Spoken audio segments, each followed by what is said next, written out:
প্রধান আলোচনা প্রথম টপিকই হচ্ছে কি কি চ্যালেঞ্জ আমাদের বাবা মারা ফেস করে।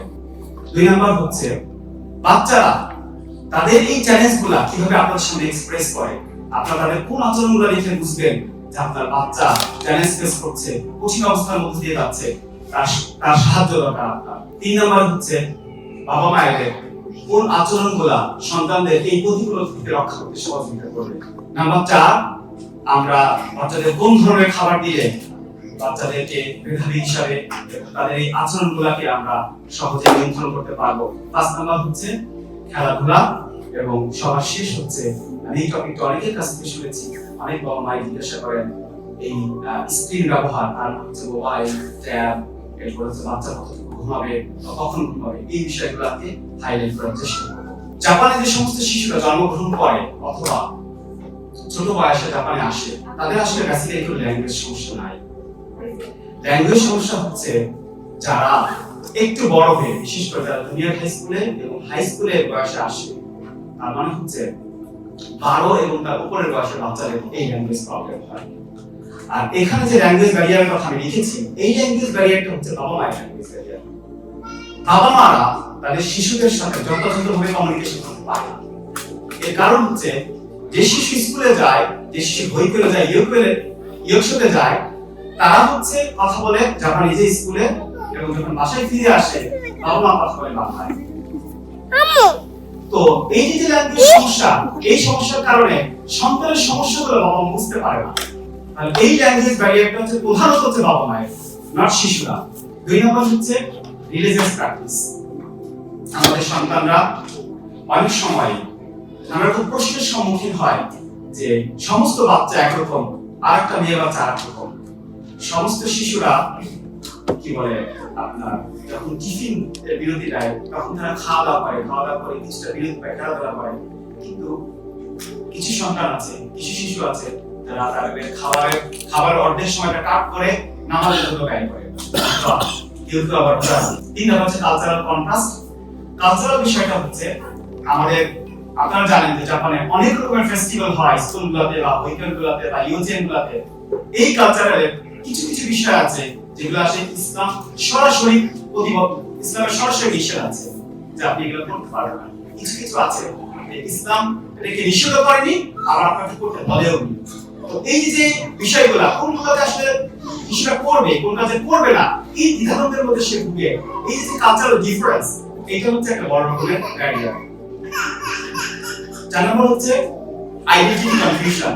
যখন আপনারা সন্তানদেরকে ইউজিএনে দেন বা প্রাইমারি স্কুলে দেন, দেখবেন সন্তানের বিভিন্ন সময় ছবি আঁকার সময় বাচ্চাদের গায়ের রং, কারো গায়ের রং দিচ্ছে হচ্ছে আপনার সাদা রঙের, কোন বাচ্চার গায়ের রং দিচ্ছে হচ্ছে আপনার ব্রাউন কালারের।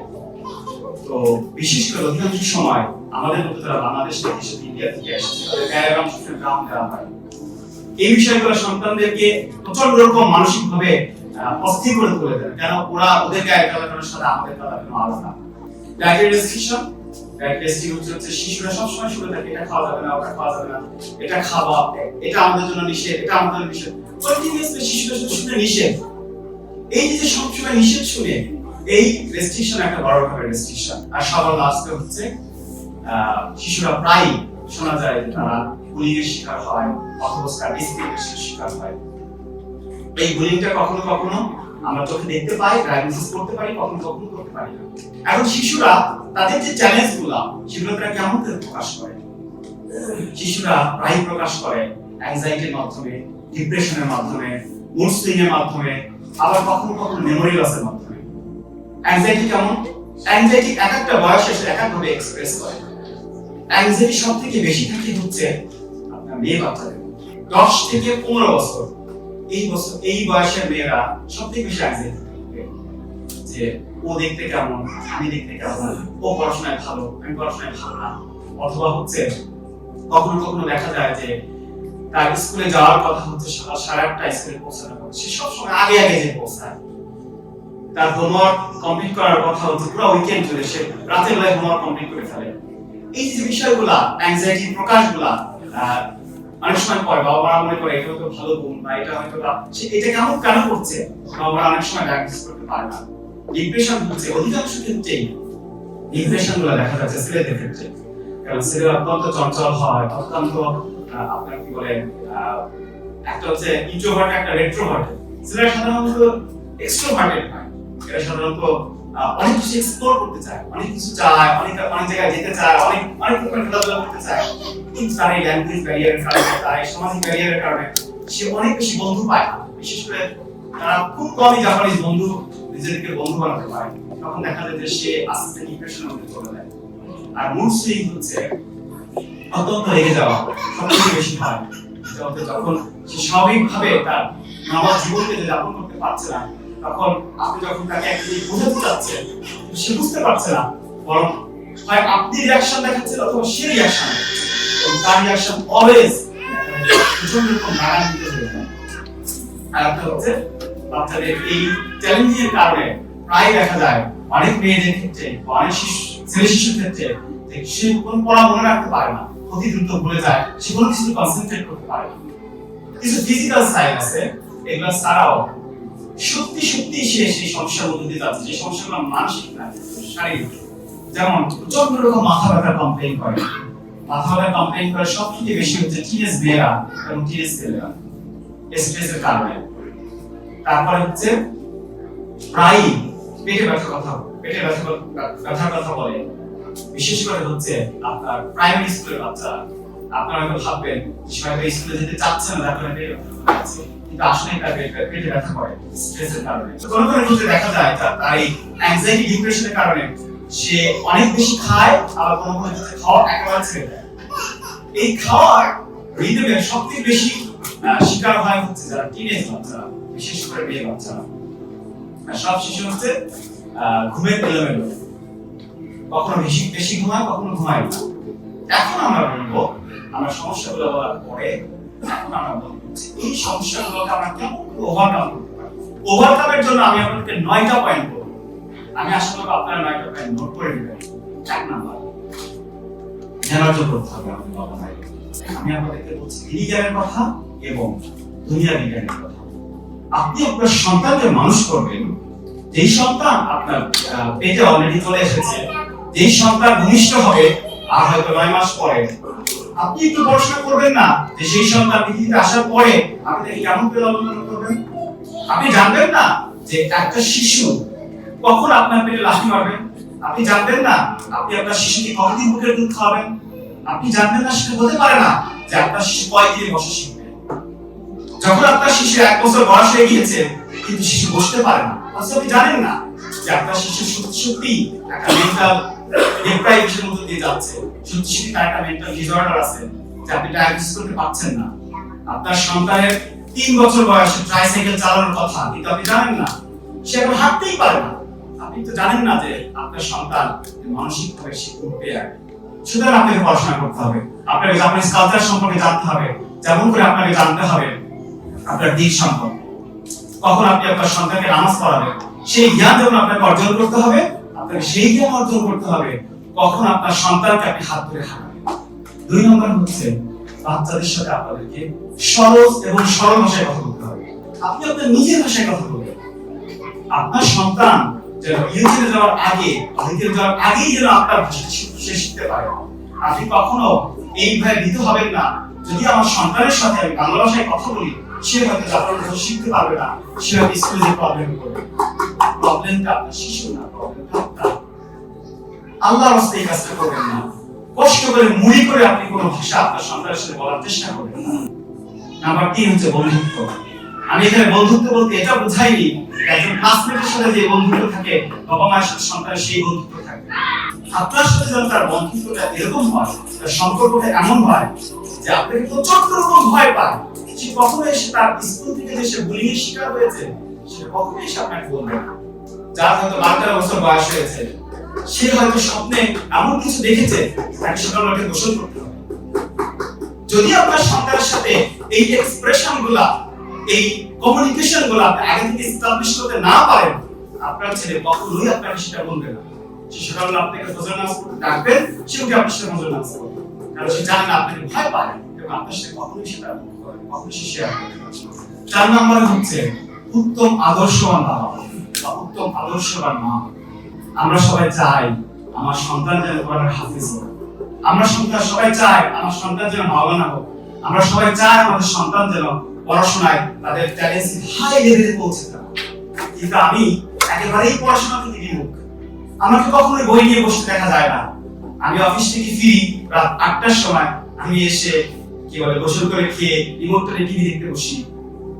আমার সাথে আমার সন্তানের খেলা করার সময় নেই, তার সাথে আমি কিছু ডিসকাশন করি না, আল্লাহকে তাকে কখনো চিনাই না। আপনি চান আপনার সন্তান যদি কখনোই মিথ্যা না বলুন, অথচ আপনি যখন টেলিফোনে কথা বলেন আপনার বন্ধুর সাথে, তার সাথে আপনি মিথ্যা বলছেন। আপনি যখন আপনার স্ত্রীর সাথে ডিসকাশন করছেন, তখন আপনি আরেকজনের সমালোচনা করছেন। আপনি কি সত্যি আপনার সন্তানের জন্য আদর্শ? আপনি নিজেকে জিজ্ঞাসা করুন আপনার বুকে হাত দিয়ে, আপনি কি সত্যি চান আপনার সন্তান আপনার মতো হোক? 5 নাম্বার হচ্ছে এটা খুবই খুবই খুবই ইম্পর্টেন্ট। আপনার পরিবারের সবথেকে ইম্পর্টেন্ট মানুষ আপনার সন্তান। আপনার সন্তান হচ্ছে আপনার জীবনের ভবিষ্যৎ। আপনি ডাক্তার হয়েছেন, আপনি বিশ্ববিদ্যালয়ের প্রফেসর হয়েছেন, যদি আপনার সন্তান মানুষ না হয়, আপনার এই ডাক্তারি আপনার এই প্রফেসরের কোনো দাম নেই। আপনি জীবনে ব্যক্তিগতভাবে ব্যর্থ। সুতরাং আপনার সন্তানের ছোট ছোট ভালো কাজগুলা, ছোট ছোট অর্জনগুলাকে আপনাকে সেলিব্রেট করতে হবে, এবং এমন ভাবে সেলিব্রেট করতে হবে যেন সে বুঝতে পারে যে আপনাকে ইম্পর্টেন্স দিচ্ছেন। এরপর হচ্ছে একসাথে সময় কাটানো। আপনি যদি চান যে আপনার সন্তান আপনার সাথে বন্ধুত্বপূর্ণ সম্পর্ক তৈরি হোক, আপনার সাথে নিবিড় ভাবে তার একটা সংযোগ তৈরি হোক, তাহলে আপনার তার সাথে কোয়ালিটি সময় ব্যয় করতে হবে। 5 মিনিটস আপনি শুধু তার সাথে একটা কাগজ, একটু কলম নিয়ে কাটাকুটি করুন। আপনি একটা বালিশ নিয়ে তার সাথে একটু যুদ্ধ করুন। আপনি যখন তার সাথে সময় কাটাবেন, তখন সে বুঝতে পারবে যে না, আপনি তাকে গুরুত্ব দিচ্ছেন, এবং তখনই সে আপনার কাছে শেখার জন্য আপনার কাছে আসবে। এবং আপনি কোন অবস্থাতে এই সময় কাটানোটা ওর জন্য বোরিং না হয়। 7 নাম্বার হচ্ছে রুটিন তৈরি করতে হবে। যেই রুটিনে পরিবারের প্রত্যেককে অভ্যস্ত হতে হবে। শিশু কখন ঘুমাতে যাবে, কখন ঘুমতে করবে, কখন সে নামাজ পড়বে, কখন সে খাবার খাবে, সেটা সপ্তাহের দিনই হোক অথবা উইকেন্ডেই হোক, সেটা শনিবার রবিবার হোক অথবা সোমবার শুক্রবারই হোক। আপনার সন্তানকে আপনার কাজগুলোকে সহজ করে দিতে হবে। সবার মেধা, সবার বিদ্যা বুদ্ধি কিন্তু একরকম নয়। কোন শিশু দ্রুত বুঝে, কোন শিশু আস্তে আস্তে বুঝে। আপনাকে তাকে তার সেই কাজে সহযোগিতা করতে হবে। আমি একটা উদাহরণ দিচ্ছি। ধরেন আপনার শিশু হোমওয়ার্ক করতে হতে 1 ঘন্টা লাগবে, আপনাকে তাকে সহযোগিতা করতে হবে। সেই হোমওয়ার্কটাকে ভেঙে ভেঙে আপনি 3-4 ভাগে করে দিবেন। হয়তো সে 20 মিনিট করবে, তাকে আপনি 20 মিনিটের বিরতি দিবেন। সেই 20 মিনিট সে রেস্ট দিবে, একটু কথা বলবে, এক গ্লাস পানি খাবে, আবার তাকে সেই কাজটাকে ভেঙে ভেঙে সহজ করবে। আপনি আপনার সন্তানকে স্বাবলম্বী হতে সহযোগিতা করবেন। তার জন্য আপনি বোঝা হবেন না। আপনি তাকে ভালোবাসেন, তার মানে আপনি তার বোঝা হবেন না। আপনার জন্য সে বোঝা না হয়। কেমন করে? ধরেন আপনার সন্তান ছুটির দিন হয়তো বাড়িতে আছে, আপনি তাকে সুযোগ দেন, তাকে রান্না করতে বলেন। সে হয়তো একটু দুধ, একটু চকলেট, একটু চিনি, কেক হয়তো একটা পুডিং বানাবে। আপনি তাকে সাহায্য করুন, সে কাজটা করতে পারে, যাতে সে কনফিডেন্স ফিরে পায়, সে তার কনফিডেন্স তৈরি হয়।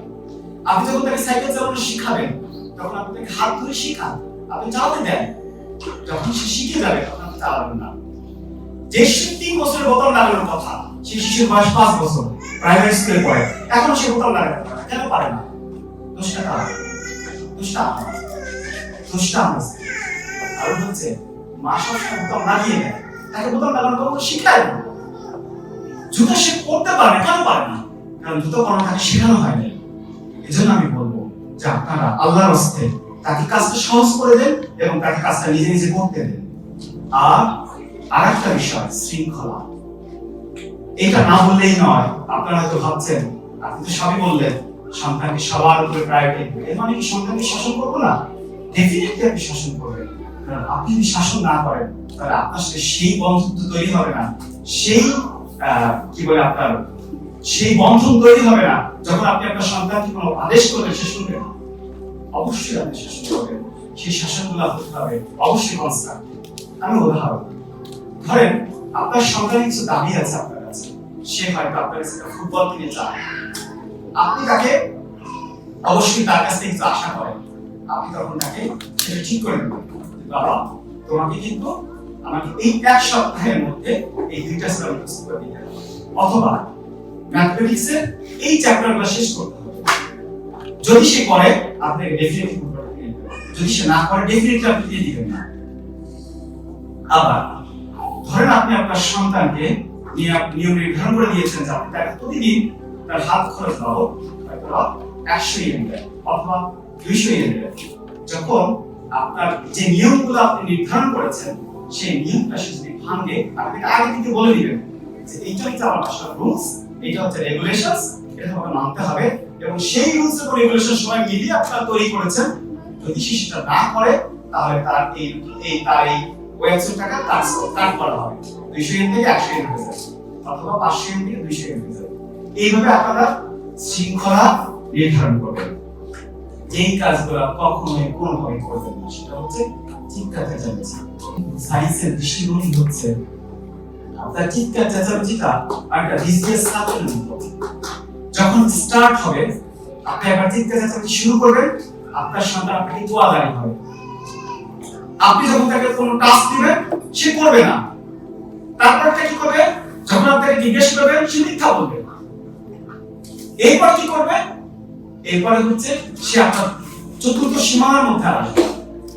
তার মানে এই বিশেষ সার্কেলটা এত বেশি ডেঞ্জারাস, তাকে আপনি খারাপ থেকে আরো খারাপের দিকে ঠেলে দিবেন। আল্লাহর রাস্তায় সেটা আপনি করবেন না। শিশুদের গায়ে হাত তোলা কোনোভাবেই করা যাবে না। আপনারা জানেন যে এটা জাপানের ল দ্বারা একেবারে নিষেধ। তারপরেও যদি আপনি আমাকে বলেন যে আচ্ছা আমার সন্তানকে আমি শাসন করব, সমস্যা কোথায়? ইসলাম তো আমাকে নিষেধ করেনি। ইয়েস, ইসলাম আপনাকে নিষেধ করেনি, কিন্তু আমি আপনাকে জিজ্ঞাসা করি আপনি রাসূল সাল্লাল্লাহু আলাইহি ওয়াসাল্লামের পুরো জীবনে একটা ইনসিডেন্টকে আপনি দেখাতে পারবেন, একটা উদাহরণ আমাকে দিতে পারবেন যে রাসূল সাল্লাল্লাহু আলাইহি ওয়াসাল্লাম কোন শিশুর গায়ে অথবা তার বাড়ির কোন কাজের মানুষের গায়ে হাত তুলেছে? আপনি দিতে পারবেন না। আপনি আনাস রাদিয়াল্লাহু তাআলার একটা স্টেটমেন্ট আমি আপনাদের বলি। আনাস রাদিয়াল্লাহু তাআলা 10 বছর রাসূল সাল্লাল্লাহু আলাইহি ওয়াসাল্লামের কাছে ছিলেন, এবং আনাস রাদিয়াল্লাহু তাআলা বর্ণনা করছেন যে আমাকে আমার এই 10 বছরে একদিন মুহাম্মদ সাল্লাল্লাহু আলাইহি ওয়াসাল্লাম উনি তো বলেন নাই তুমি এই কাজটা কেন করেছো অথবা তুমি এই কাজটা কেন করেননি। আপনি কি রাসূল সাল্লাল্লাহু আলাইহি ওয়াসাল্লাম থেকে বেশি শাসন করতে পারেন? এরপরে আরো একটা ডেঞ্জারাস বিষয় আছে যেটা বাবা মারা কখনোই করবেন না, সেটা হচ্ছে আপনার সন্তানের ডিগনিটিতে আঘাত লাগে এরকম কোনো কাজ কখনোই কোনো অবস্থাতেই করা যাবে না। আপনি কখনোই আপনার সন্তানের সমালোচনা কারোর সামনে করবেন না, সেটা আপনার পরিবারের সদস্যরাই হোক অথবা বাইরের মানুষ হোক, কোনোভাবেই করবেন না। আপনার যদি সন্তানকে সংশোধন করার দরকার হয়, কারোর পরামর্শ নেওয়ার দরকার হয়, অবশ্যই সেটা গোপনে করবেন। আপনার যদি কোন সন্তানের সমালোচনা করার দরকার হয়, স্বামী স্ত্রী মিলে পরামর্শ করবেন, সেটা নিতান্তই দুজন মিলে করবেন, তার মধ্যে যেন অন্য কোনো সন্তান উপস্থিত না থাকে। আর বাইরের মানুষের তো প্রশ্নই ওঠে না। আপনি যদি কোনো বিশেষজ্ঞ ব্যক্তির পরামর্শ নিতে চান, হয়তো আপনি ডাক্তারের পরামর্শ নিতে চান, সেই ডাক্তারের সাথে যদি আপনি পরামর্শ করতে চান, অবশ্যই আপনার সন্তান সেখানে উপস্থিত না থাকে। মোট কথা, আপনার সন্তানের আত্মসম্মানে আঘাত লাগে, সেটা কনফিডেন্স নষ্ট করে ফেলে, এরকম কোন কাজ কোন অবস্থায় কখনোই করবেন না। আমরা ফুড ম্যানেজমেন্ট কি করব? খাদ্য, এটা হচ্ছে এই কোশ্চেনটা আমি সবথেকে বেশি মায়েদের কাছ থেকে শুনি, বাবাদের কাছ থেকে না, মায়েদের কাছ থেকে। কারণ মায়েরা হচ্ছে খাবারের ব্যাপারে খুবই সচেতন। মনে করে যে বাচ্চাকে ভালো ভালো খাওয়ালেই হয়তো বাচ্চা হেলদি হবে, বাচ্চা কথা শুনবে, বাচ্চাকে আমি সবকিছুই কি করে আমার মতো করে করতে পারবো। ফুডের ক্ষেত্রে আমাদের ক্ষেত্রে সবথেকে যে বিষয়টা ইম্পর্টেন্ট দিতে হবে সেটা হচ্ছে, আপনারা জানেন যে আমাদের বাচ্চারা প্রায় স্কুলে খাবার দাবার ডিপ্রাইভড হয়। তারা আসলে যেহেতু আমরা অনেক কিছু খাবার থেকে বাদ দিই, তারা যথাযথ নিউট্রিশন আসলে পায় না। এই জন্য জাপানে যে সমস্ত মায়েরা বাবারা সন্তানকে মানুষ করে, তাদের নিউট্রিশন থেকে আপনাদেরকে একেবারে টপ প্রায়োরিটি দিয়ে এটাকে আপনাদের মাথায় রেখে বাচ্চাদের নিউট্রিশনকে এনশিওর করতে হবে। বাচ্চার খাবারের মধ্যে যেন পর্যাপ্ত পরিমাণে প্রোটিন থাকে। সেই প্রোটিনটা উদ্ভিজ্জ প্রোটিনও হতে পারে, প্রাণীজ প্রোটিনও হতে পারে, এবং সেই প্রোটিনটা কখনোই একই গোছের প্রোটিন রাখবেন না, ডিফারেন্ট সময়ে ডিফারেন্ট প্রোটিন দিবেন। 2 নম্বর হচ্ছে কার্বোহাইড্রেট, যেটাকে আমরা ভাত হিসেবে চিনি বা রুটি হিসেবে চিনি। রুটি এবং কার্বোহাইড্রেটের ক্ষেত্রে আপনারা যেটা খেয়াল করবেন সেটা হচ্ছে শিশুদেরকে আপনারা জটিল কার্বোহাইড্রেট দেওয়ার চেষ্টা করবেন। জটিল কার্বোহাইড্রেট মানে হচ্ছে আপনারা দেখেছেন যে লাল রুটি অথবা হচ্ছে লাল চাল, এরপরে হচ্ছে গোটা শস্য, যেগুলোর মধ্যে সাধারণত কার্বোহাইড্রেট গুলা খুব কমপ্লেক্স ফর্মে থাকে এবং আস্তে আস্তে গ্লুকোজ নিঃসরণ হয়। এটা স্বাস্থ্যের জন্য খুবই ভালো। যেই কার্বোহাইড্রেট বাচ্চাদেরকে যতটা সম্ভব না দেওয়ার চেষ্টা করবে সেটা হচ্ছে বাচ্চাদের চিনি অ্যাডেড থাকে, সরাসরি চিনি এই খাবার মধ্যে বাচ্চাদেরকে দূরে রাখবেন। যেমন হচ্ছে সমস্ত প্রকার কোল্ড ড্রিঙ্কস, সেটা 100% ফ্রুট জুসই হোক, আর হচ্ছে আপনার নাপচানি হোক, আর হচ্ছে আপনার কোকি হোক, মোট কথা যেগুলোর মধ্যে অ্যাডেড সুগার থাকে। কারণ অ্যাডেড সুগার শিশুদের হাইপার অ্যাক্টিভিটিকে প্রচন্ড রকম বাড়িয়ে দেয়, শিশুর মনোযোগকে ব্যাপকভাবে প্রভাব বিস্তার করে এবং তার যে অ্যাংজাইটি এবং ডিপ্রেশন এগুলোকে আরো বেশি প্রভাব বিস্তার করে। এজন্য আপনার অ্যাডেড সুগার এবং সরাসরি চিনি নিঃসরণ হয়, গ্লুকোজ নিঃসরণ হয় এরকম কার্বোহাইড্রেট দিবেন না। একটা খাবার বাচ্চাদের মেধা বৃদ্ধির জন্য খুব ইম্পর্টেন্ট, সেটা হচ্ছে omega 3 fatty acid. Omega 3 fatty acid থাকে হচ্ছে সামুদ্রিক মাছগুলোতে। এটার মধ্যে আমরা কমনলি খাই হচ্ছে স্যামন ফিশ। সামুদ্রিক যে কোনো মাছই ওমেগা 3 ফ্যাটি অ্যাসিড বেশি থাকে।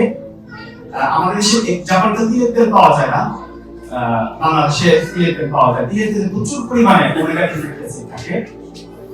আর ভিটামিন এবং খনিজ সমৃদ্ধ খাবার, শাকসবজি এবং ফলমূল, আমি জানি মায়েদের এটা অনেক কঠিন একটা কাজ বাচ্চাদেরকে শাকসবজি খাওয়ানো, তারপরেও আমি অনুরোধ করবো বাচ্চারা যেন ব্যালেন্স ডায়েট পেতে পারে, যেন সমস্ত খাবারের সম্মিলন যেন সেখানে থাকে। এরপর আসলে খেলাধুলা। কোন খেলাধুলা বাচ্চাদেরকে একাগ্রতা বাড়াতে, তাদেরকে স্ট্রেস কমাতে সহযোগিতা করে? এক নম্বর হচ্ছে সাঁতার। কারণ সাঁতার করতে হলে প্রচন্ড রকম শারীরিক এক্সারসাইজ হয়, প্রচন্ড ক্যালোরি বার্ন হয় এবং পানির যে শীতলতা এটা তাকে অনেকটাই রিল্যাক্স করে। দুই নম্বর হচ্ছে ব্যাডমিন্টন।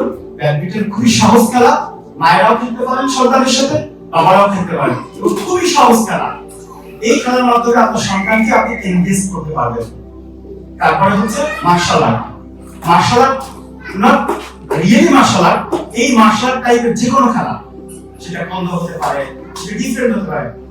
এই মার্শাল আর্টের মাধ্যমে আপনার সন্তানকে কনফিডেন্স লেভেল বাড়াতে সহযোগিতা করবে এবং তাকে তার নিজের প্রতি, নিজের ডিগনিটি, নিজের কর্মস্পৃহা, নিজেকে যোগ্যতা সম্পন্ন গড়ে তোলার মতো যে এক প্রকারের ভেতর থেকে যে ধারণা সেটা তৈরি হবে। আর লাস্ট নাম্বার টিম স্পোর্টস, যে খেলাগুলোতে সবাই মিলে খেলতে হয়, এতে লিডারশিপ তৈরি করতে সহযোগিতা করে এবং এতে সহযোগিতা করে হচ্ছে যে একসাথে মিলেমিশে সমাজে বড় হতে পারে, সেটা গঠন করতে সহযোগিতা করে। এরপর হচ্ছে এটাই হচ্ছে আমাদের সর্বশেষ টপিক আমরা কথা বলবো, সেটা হচ্ছে স্লিপ এবং আপনার স্ক্রিন টাইম। ঘুমের ক্ষেত্রে আমি বলবো বাচ্চাদের দীর্ঘ সময় ঘুমানো হচ্ছে বাচ্চাদের মেধার জন্য, বুদ্ধিমত্তার জন্য এবং তার স্ট্রেস রিলিফের জন্য সবথেকে কার্যকরী ঔষধ। এর থেকে বড় ঔষধ আর নাই। এই জন্য শিশুকে বয়স বেঁধে কারো কারো ক্ষেত্রে 10 ঘন্টা, কারো কারো ক্ষেত্রে 12 ঘন্টা। তবে আমি যদি এভারেজ চিন্তা করি, আপনার একেবারে ইয়চিলের বাচ্চা থেকে শুরু করে একেবারে পর্যন্ত, টিনেজ পর্যন্ত, আপনার জুনিয়র হাই স্কুল পর্যন্ত মোটামুটি আপনাদের কমপক্ষে 10 ঘন্টা ঘুমকে নিষেধ করতে হবে বাচ্চা। 10 ঘন্টা যদিও আপনার কাছে মনে হচ্ছে অনেক লম্বা ঘুম, কিন্তু এই ঘুমটা তার দৈনন্দিন জীবনকে আরো অনেক বেশি গতিময় করবে এবং বরকতময় করবে। আর ঘুমের সময় আরো কিছু বিষয় খেয়াল রাখতে হবে, সেটা হচ্ছে ঘুমটাকে নিত্য নৈমিত্তিক করতে হবে। মানে একই প্যাটার্নে ঘুমাতে যাবে এবং ঘুমানোর আগে কমপক্ষে 1 ঘন্টা আগে সেটা স্ক্রিন থেকে দূরে থাকে এবং ঘুমানোর আগে যেন সে কোনো খাবার গ্রহণ না করে। তার মধ্যে খাওয়াটা যেন কমপক্ষে ঘুমে 1-2 ঘন্টা আগেই শেষ হয়ে যায়। এই বিষয়গুলোকে এনশিওর করতে হবে। এরপরে হচ্ছে আপনার স্ক্রিনের যে বিষয়টা বলছি, স্ক্রিন হচ্ছে আপনাকে অবশ্যই স্ক্রিনটা লিমিট করতে হবে। যেমন আপনার 5 বছর এবং তার নিচের বাচ্চাদেরকে কোনোভাবেই 24 ঘন্টার মধ্যে আপনি 1 ঘন্টার বেশি স্ক্রিন দেখাতে পারবেন না। এবং আপনি যেই বাচ্চাকে মুভি দেখতে দিবেন অথবা একটা গেম খেলতে দিবেন, কোনোভাবেই সে একটা না আপনার এই 1 ঘন্টাকে অতিক্রম করতে পারবে না।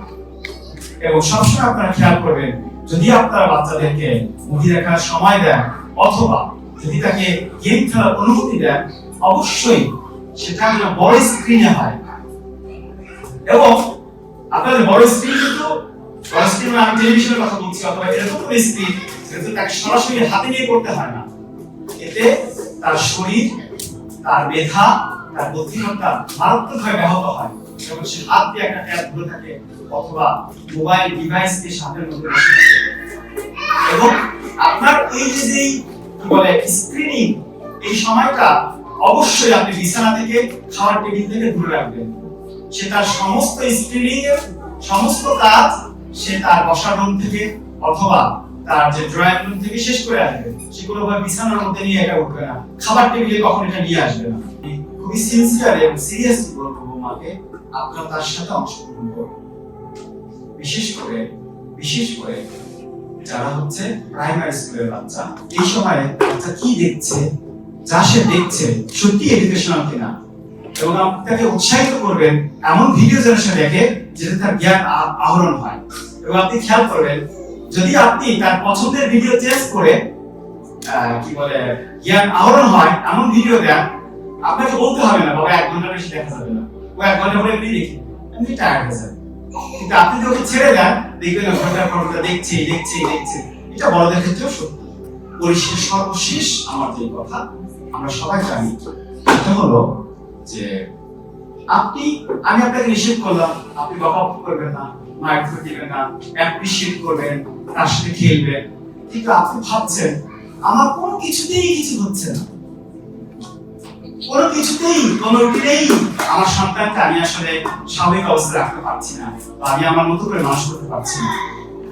আপনি আল্লাহর রাস্তায় নূহ আলাইহিস সালামের কথা মাথায় আনবেন। আপনারা জানেন নূহ আলাইহিস সালামের 3জন খুব ভালো সন্তান ছিল, এবং নূহ আলাইহিস সালামের একজন সন্তান ছিল, যে সন্তান ছিল হচ্ছে বেয়ারা, যে হচ্ছে আল্লাহ বিমুখ ছিল।